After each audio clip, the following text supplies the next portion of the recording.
तिम्रो बाउको हिम्मत छ भने केपी ओलीलाई छोएर देखाऊ, देशभरि आगो बल्नेछ, आगो बल्नेछ। नमस्ते साथीहरू, आज हामी कुनै साधारण चुनावको कुरा गरिरहेका छैनौँ। आज हामी कुरा गर्दैछौँ एउटा यस्तो साहसको जसले देशको सबैभन्दा बलियो राजनीतिक किल्लालाई चुनौती दिने हिम्मत गर्यो।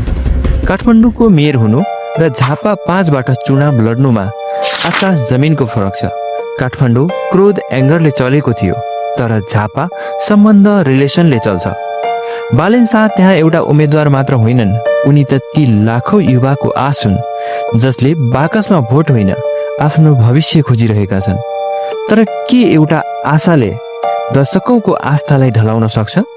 आउनुहोस् 7वटा यस्ता गहिरा कारणहरू केलाउँ जसले बालेनको यो बाटोलाई काँडै काँडाको बनाइदिन्छ। कारण 1, एमालेको स्टिल नेटवर्क। पहिलो र सबैभन्दा ठूलो पर्खाल हो एमालेको ग्राउन्ड संगठन। हेर्नुहोस्, झापा 5मा एमाले एउटा पार्टी मात्र होइन, यो त्यहाँको स्थानीय सरकार जस्तै छ। कल्पना गर्नुहोस्, गाउँमा कसैको छोरीको विवाह छ वा कसैको घरमा मृत्यु भयो, त्यहाँ पुग्ने पहिलो मान्छे को हुन्छ? पक्कै पनि टोल कमिटीको एमाले कार्यकर्ता। उनीहरूले दशकौंदेखि मान्छेको सुख दुःखमा लगानी गरिरहेका छन्। चुनावको दिन जब ती वृद्ध आमा बुबा बुथमा जान्छन्, उनीहरूले के बालेनको भिजन सम्झन्छन्? बरु त्यो कार्यकर्ताको अनुहार सम्झिन्छन् जसले उनीहरूलाई बिरामी हुँदा अस्पताल पुर्याएको थियो, वरिपरि नै थियो, आफ्नो नजरकै सामु थियो। बालेनसँग सोशल मिडियामा लाखौं छन्, तर झापाको प्रत्येक घरको ढोका ढकढकाउने हजारौं छैनन्। यो एउटा यस्तो मेसिनरी हो जसलाई बालेनको एक्लो लहरले भत्काउन निकै कठिन छ। कारण 2, टुरिस्ट भर्सेस भूमिपुत्र। दोस्रो कारण स्थानीय अपनत्वको अभाव। नेपाली राजनीतिमा एउटा उखान छ, लाटो मामा भन्दा कानो मामा नै बेस। बालेन काठमाडौँमा हिरो हुन्, तर झापाका लागि उनी अझै पनि गेस्ट हुन्। उदाहरणका लागि तपाईको गाउँको सहकारीको अध्यक्ष छान्नु पर्यो रे। उम्मेद्वार हुनुहुन्छ काठमाडौँमा बस्ने एकजना म्यानेजर र अर्को उम्मेद्वार हुनुहुन्छ तपाईकै छरछिमेकको साधारण दाई। अब भन्नुहोस्, भोट कसलाई दिनुहुन्छ? पक्कै पनि छिमेकीलाई, किनकि भोलि समस्या पर्दा तपाई उसको घरमा ढुङ्गा हान्न त पाउनुहुन्छ। बालेन जितेर फेरि काठमाडौँ जाने हुन् कि झापाकै माटोमा भिज्ने हुन्? यो एउटा यस्तो शंका हो जसलाई विपक्षीले ठूलो अस्त्र बनाउनेछन्। बालेनले म तिम्रो छोरा हुँ भनेर विश्वास दिलाउन नपाउँदै चुनाव सकिनेछ। कारण 3, ओलीको विकास न्यारेटिभ र इमोसनल अट्याचमेन्ट। तेस्रो कारण केपी ओलीको व्यक्तिगत ब्रान्ड हो। झापा 5को हरेक चिया पसलमा एउटा कुरा सुनिन्छ, हाम्रो ठाउँमा बाटो कसले ल्यायो? केपी ओलीले। दमकमा भ्यू टावर कसले बनायो? केपी ओलीले। बालेनले परिवर्तनको सपना बेचिरहेका छन्, तर झापावासीहरूमा एउटा मानसिकता डरो छ, त्यो हो विकास चाहिँ गरेकै हो है, केपी ओलीले विकास चाहिँ गरेकै हो है भन्ने एक किसिमको सेन्टिमेन्ट हाबी भएको देखिन्छ। लुसिफरहरू मिलेर मेरो देउता जस्तो केपी बालाई राक्षसको ट्याग दिएर देश निकाले। यदि केपी ओली राक्षस हो भने हामी राक्षसको वर्गहरू हौं। झापाका मतदाताका लागि ओली एउटा नेता मात्र होइनन्, उनी त हाम्रो मान्छे प्रधानमन्त्री हो भन्ने किसिमको एउटा सेन्टिमेन्ट पनि हुन्। यो इमोसनल इगो तोड्न बालेनलाई निकै गाह्रो छ। कारण 4, डिजिटल भर्सेस डेलिभरी। निर्णायक उमेर समूह। चौथो कारण मतदाताको वास्तविक बनावट, डेमोग्राफिक नै हो। हामी टिकटकमा बालेनको क्रेज देखेर दङ्ग पर्छौं, तर झापा 5को मतदाता संरचना हेर्दा तस्बिर अलि फरक देखिन्छ। यहाँ 18 देखि 24 वर्षका मतदाता 20% मात्र छन्। सबैभन्दा ठूलो समूह भनेको 35 देखि 44 वर्षका करिब 30%, त्यसपछि 25 देखि 34 र 45 देखि 54 वर्षका दुवै समूह 25% छन्। यसको अर्थ के हो भने निर्णायक शक्ति युवा मात्र होइन, मध्यम उमेर समूह हो। 25 देखि 44 वर्षका मतदाता मात्रै 55% हुन्छन्। यो समूह डिजिटल पनि बुझ्छ, तर केवल भाइरल भिडियो हेरेर भोट हाल्दैन। उनीहरू रोजगारी, व्यापार, शिक्षा, परिवारको भविष्य जस्ता ठोस मुद्दाहरू हेर्छन्। 18 देखि 24 वर्षका युवामा बालेनको क्रेज बलियो हुन सक्छ, तर चुनाव जित्न यो मात्र पर्याप्त हुँदैन। 35 देखि 44 वर्षका मतदाता जो अहिले परिवार र आर्थिक जिम्मेवारीको केन्द्रमा छन्, उनीहरूलाई विश्वस्त पार्न सके मात्र जीत सम्भव छ।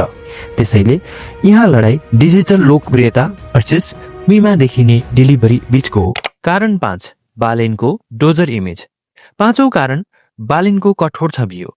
काठमाडौँमा बालेनले फुटपाथ हटाउँदा हामीले ताली बजायौं, तर झापामा सुकुम्बासी र अव्यवस्थित बसोबास एउटा जीवन मरणको सवाल हो।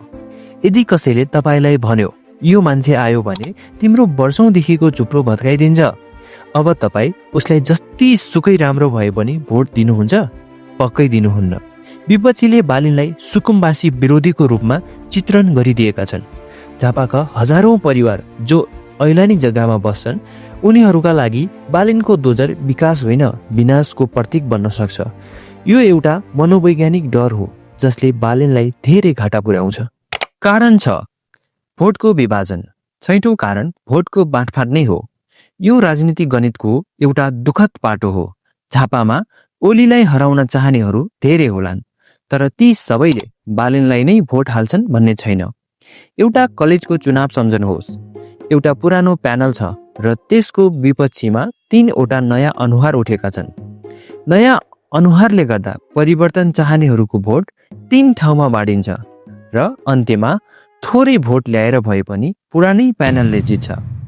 झापामा स्वतन्त्र उम्मेद्वार, अन्य पार्टीहरू र रञ्जित तामाङ जस्ता युवा नेताहरूले जब बालेनकै भोट काट्छन् तब ओलीको गढ अझ सुरक्षित हुन्छ।